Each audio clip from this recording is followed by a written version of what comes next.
Bismillahirrahmanirrahim. Assalamualaikum warahmatullahi wabarakatuh. Innal hamdalillah nahmaduhu wa nasta'inuhu wa nastaghfiruh wa na'udzu billahi min shururi anfusina wa sayyiati a'malina. May yahdihillahu fala mudilla lahu wa may yudlil fala hadiya lahu. Wa asyhadu an la ilaha illallah wahdahu la syarika lahu wa asyhadu anna Muhammadan 'abduhu wa rasuluhu la nabiyya ba'dahu. Allahumma shalli 'ala Muhammad wa 'ala ali Muhammad kama shallaita 'ala Ibrahim wa 'ala ali Ibrahim wa barik 'ala Muhammad wa 'ala ali Muhammad kama barakta 'ala Ibrahim wa 'ala ali Ibrahim fil 'alamin innaka Hamidum Majid. Amma ba'd. Bapak-bapak dan ibu-ibu jamaah sekalian, Baitul Salam yang bukan Allah Subhanahu wa taala, puji dan syukur selalu kita panjatkan kepada Allah Subhanahu wa taala pada hari yang berbahagia ini. Allah mempertemukan kita kembali di majelis yang mulia ini dalam rangka melakukan salah satu kewajiban kita. Insyaallah kita akan lanjutkan dengan kajian singkat tentang hadis-hadis Rasulullah sallallahu alaihi wasallam. Selawat dan salam semoga selalu tersampaikan kepada junjungan kita, qudwah rasul kita, panutan kita Nabi Muhammad sallallahu alaihi wasallam serta para keluarga, sahabat tabi'in dan seluruh pengikutnya yang senantiasa praktikasi jejaknya dan mengikuti sunnah-sunnahnya. Bahwa dari Allah Subhanahu wa taala, alhamdulillah hari ini cukup cerah, walaupun beberapa hari ke belakang kita diberikan Allah Subhanahu wa taala kasih sayangnya berupa hujan yang tidak berhenti. Alhamdulillah kita saling memberikan kepada kita bahwa Allah Subhanahu wa taala insyaallah sayang kepada hamba-hambanya yang senantiasa berusaha dan terus meningkatkan dirinya kepada apa yang Allah inginkan. Bahwa dari firman Allah Subhanahu wa taala pada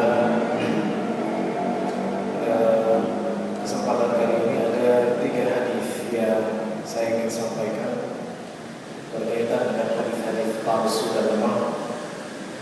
Walaupun nomor 2 dan 3-nya pendek begitu ya, tapi insyaallah elaborasi dan keterangannya saya akan detailkan.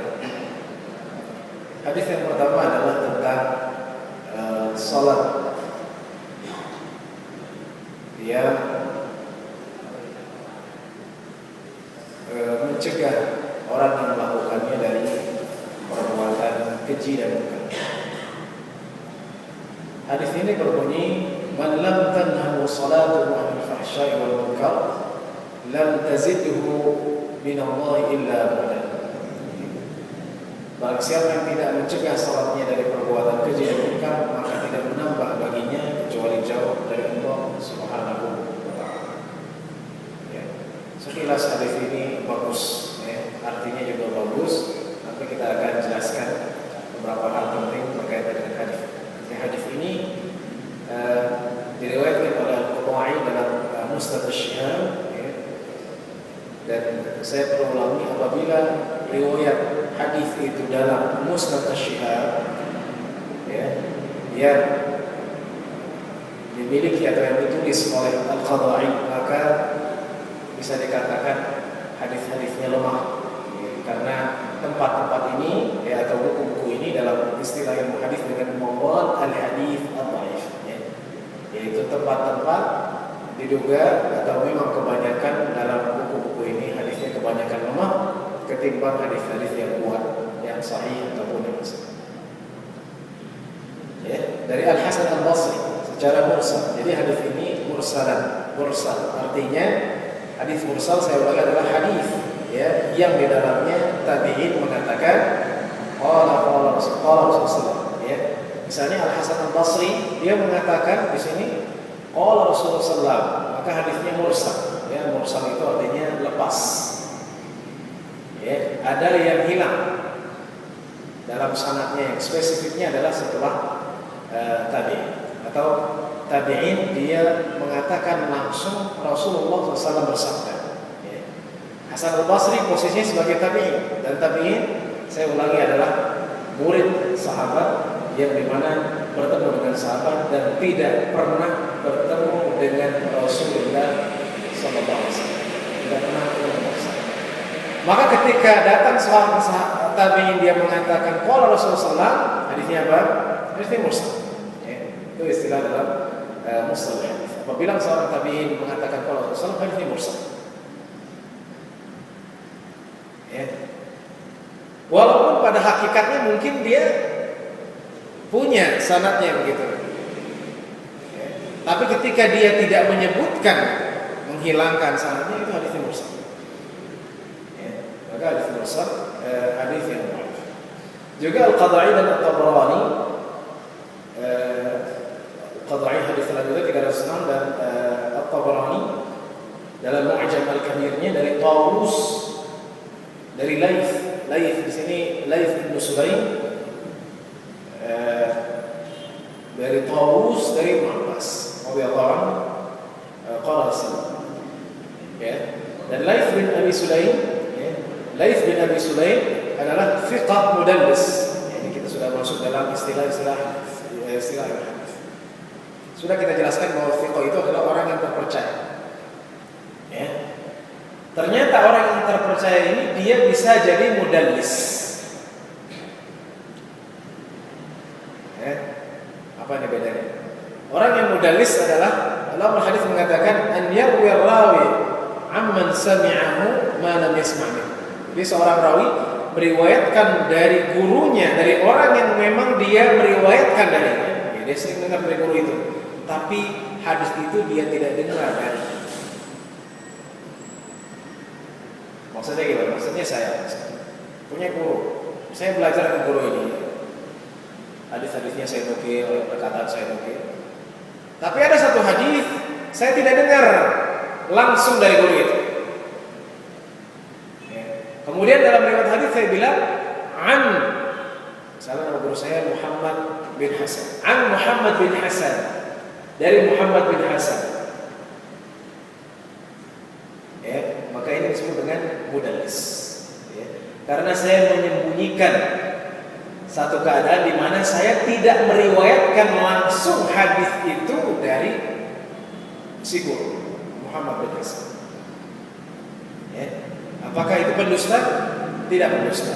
Jadi dalam hadis ada perbedaan antara kadzdzab, wadha', ya, pembuat hadis palsu atau dia pendusta, dengan yang mudallis. Bedanya apa? Kalau mudallis, dia pertama memang mendengarkan, dia memang belajar dari guru tersebut. Satu. Ya, jadi bukan asal mengambil guru dia bilang saya mendengar dari fulan, dari Agim, dari Yusuf Mansur, padahal dia tidak pernah ketemu atau tidak pernah belajar.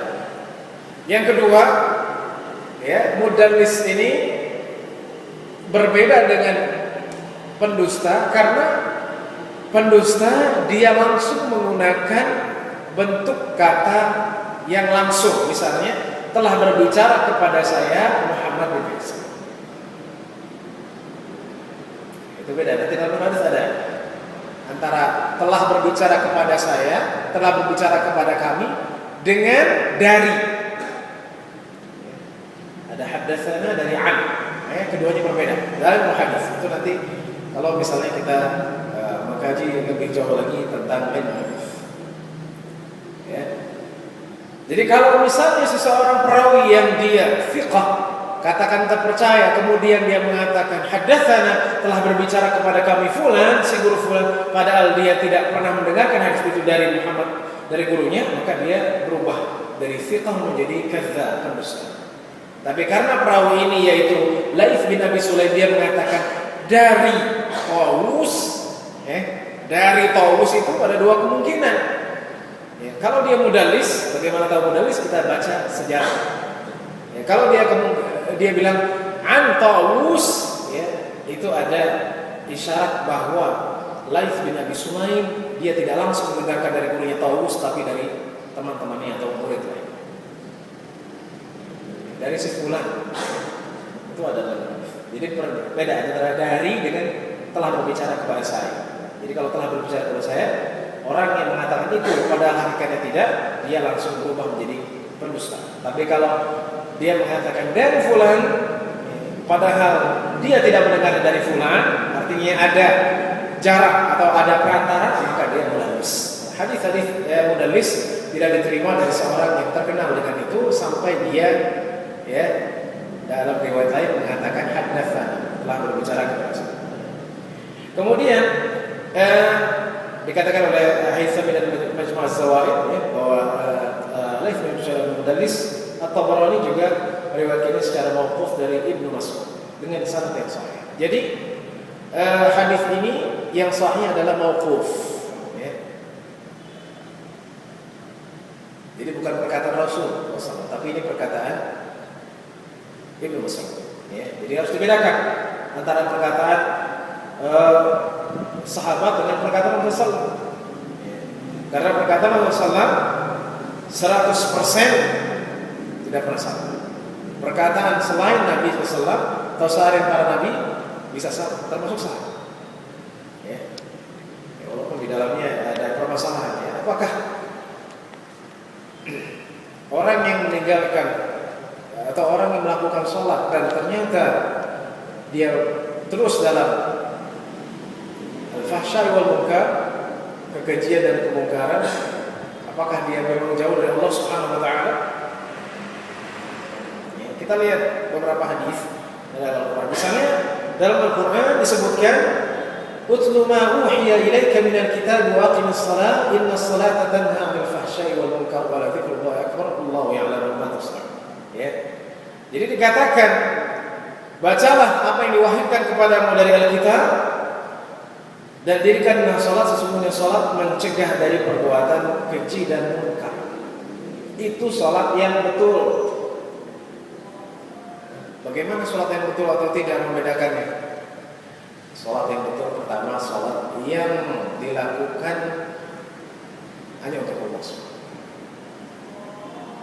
Jadi kalau seseorang melakukan salat tapi ada riya, ingin lihat orang, ingin disebut dia orang ahli ibadah atau ingin disebut dia orang rajin, ingin disebut dia Pak Haji atau yang lainnya, maka tidak menutup kemungkinan, bahkan memungkinkan orang yang melakukan itu banyak melakukan dosa. Satu, sholat yang betul atau yang benar. Yang kedua, sholat yang benar itu adalah sholat yang menyempurnakan. Ya, karena ada yang bapak menanyakan, bagaimana kalau misalnya dia tidak tumanina, itu tidak benar. Ya, sholatnya ekspres seperti kereta api atau KRL gitu. Ya, sekarang nggak ada lagi ekspres, adanya komuter lain. Ya.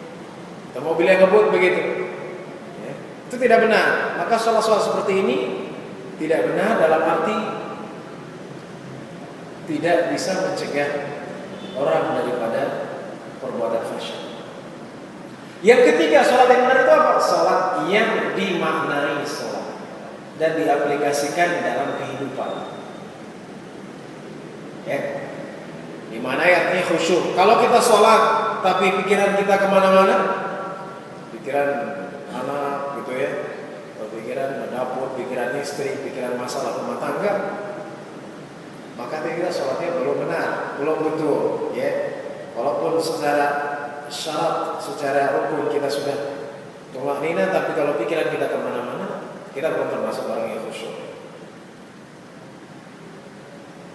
Ya, karena banyak orang salat pikirannya ya mobilnya belum dikunci, lemarinya belum dikunci, ya rumahnya nggak ada yang jaga, gimana? Ya. Maka orang yang melakukan sholat sesuai dengan ayat ini, kalau sholatnya benar, betul, yang tiga tadi, unsur tadi, seharusnya bisa menahan dia dari perbuatan keji dan munkar. Bagaimana Ustaz kalau STMJ, kata Ustaz Zainuddin dulu, sholat terus maksiat jalan. Dia kayaknya sholatnya khusyuk Ustaz. Dan dia nggak riya. Tapi dia maksiat. Ya, pasti ada yang kurang. Satu. Yang kedua, apakah dia continue dalam sholatnya atau tidak? Ya, maksudnya di penjelasan hadis sahih selanjutnya ini perlu saya jelaskan dari Abu Hurairah. Seorang laki-laki datang kepada Nabi Muhammad SAW. Sesungguhnya si fulan sholat malam, tapi pagi-pagi dia mencuri. Ya, bagaimana ya Rasulullah SAW menjawab? Innahu sayadhahu ma yaqulu. Akan menahannya apa yang dia katakan. Ya, dia katakan dalam sholat. Karena orang yang sholat membaca. Ya, kebaikannya. Kenapa? Atau kebaikannya sebagian tafsiran ulama. Ya, sehingga Ibnu Taimiyah dan lain-lainnya mengingkari hadis ini dari segi matan. Jadi kalau sanadnya sudah bermasalah, sekarang bagaimana maknanya? Apakah memang orang yang sholat terus kemudian dia maksiat itu jauh dari Allah Subhanahu wa taala? Ya, Ibnu Taimiyah mengatakan orang yang sholat dan melakukan maksiat lebih baik daripada orang yang melakukan maksiat dan tidak sholat. Ya. Sekarang itu masalah status. Baik, kalau kita lepas dari itu, kita lihat kenyataan. Ya. Dan mungkin bapak-bapak di sini ibu pernah melihat. Kita lihat, apakah orang yang dia maksiatnya terus, ya, misalnya berzina, mabuk, sholatnya terus? Rata-rata tidak. Ya, misalnya dia mabuk gitu kan. Kemudian dia sholat subuh, zuhur, asar, sholat malam, biasanya tidak. Ya, karena dia sudah bergelimang dalam maksiat. Ya, jadi jangan terkecoh kalau kita melihat orang yang rajin sholat, mungkin dalam pandangan kita. Ya, tapi di luar sana dia tidak sholat. Atau sholat karena riya tadi. Ya, sehingga inilah ketika Rasulullah SAW dikatakan dia sholat malam tapi mencuri, kata Rasulullah, innahu sayanhahu ma yaqul, sholatnya akan menahan. Jadi kalau dia terus sholat, apalagi jamaah, itu pasti ada tarikan dalam dirinya, jangan melakukan maksiat.